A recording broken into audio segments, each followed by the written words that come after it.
ये गज़ल सईद इकबाल की है। सोचता हूँ दिल वहशी को संभाला जाए, खुद को अब एक नए सांचे में ढाला जाए। मेरे माजी से हैं मंसूब कुछ ऐसी बातें, मैं जहाँ जाऊँ वहीं इनका हवाला जाए। कोई दर है ना दरीचा है ना आवाज़ के फूल, हमको इस शहरे खामोशां से निकाला जाए।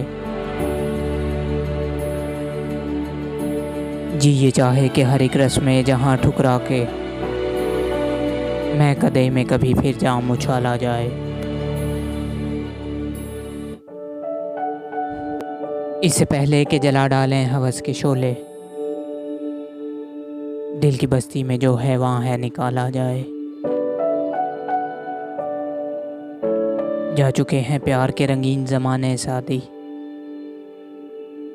दिल को अब इश्क के चक्कर से निकाला जाए।